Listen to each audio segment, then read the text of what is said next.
Hello everyone and welcome to another LSJ's Late Review, this time for Burn After Reading. So Burn After Reading is a Coen Brothers movie. That's Joel and Ethan Coen. And they produced it, they wrote it, and they directed it. It stars John Malkovich, Tilda Swinton, Frances McDormand, Brad Pitt, George Clooney, Richard Jenkins, and also J.K. Simmons. General gist about this movie is a retired or fired CIA agent goes about writing his memoirs, which promptly go missing and are found by two bumbling gym workers, played by both Brad Pitt and Frances McDormand. So this has all the right ingredients that make Coen Brothers movies great. It has a good cast, it has quirky characters, some dark black humour, some crazy crime shenanigans going on, lots of bumbling idiots, which have been a staple of Coen Brothers movies of the past. And this one, though, despite having good dialogue, some interesting characters, or at least great performances by the people playing those characters,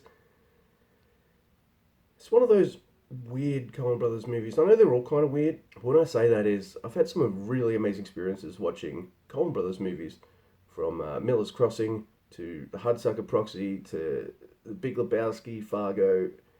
I could go on and on. But then there's also a few of their movies that, for me, feel like they have all the Coen Brothers-esque things that I'd want from a movie, but it just kind of falls flat.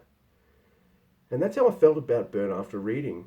I felt like everything was there for a really good movie, but instead what come out is just a really flat one. And I found myself not always caring about what happened in the movie. Just not good. It's only 90 minutes. It's not that slow.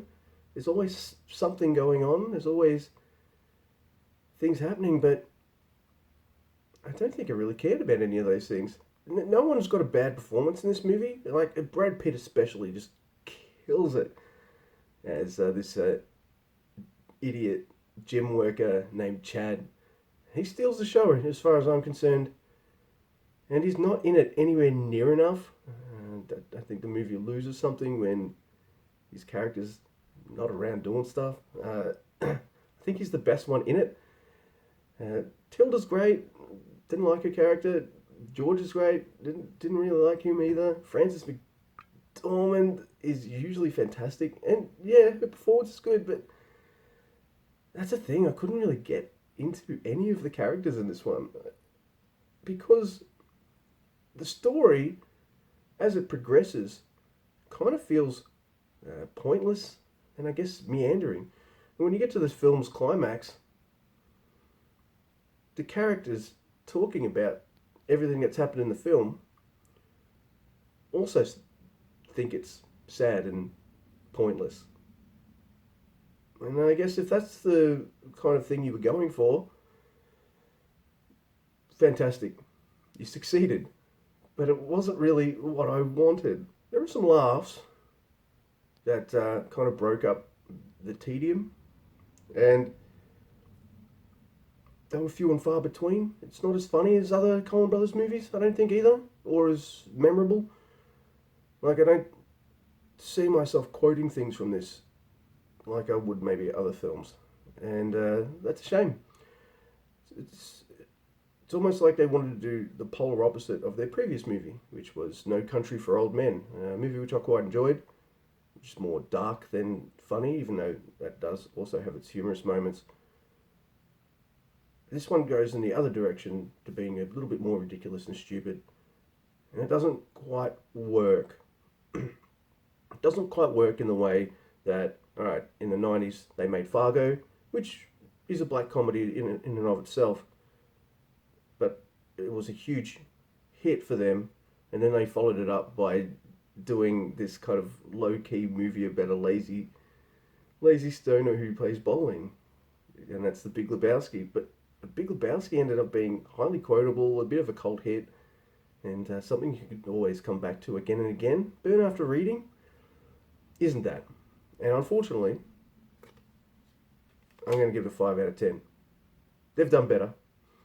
And I do apologise to my friend who recommended this one to me. He knows me, I like me some Coen Brothers films. This was an easy sell. I didn't need to watch a trailer or anything. I just put it on and press play. You make a whole bunch of movies, not everyone's going to be a winner. I mean, take this t-shirt. I love me some Jackie Brown. And I like me some Tarantino, but my God, Once Upon a Time in America sucked. But I'm not doing a review of any Tarantino stuff. I'm doing a review of a Coen Brothers movie, and it was alright. Nothing horrible, but nothing extremely memorable that would make me want to come back to revisit this in the future.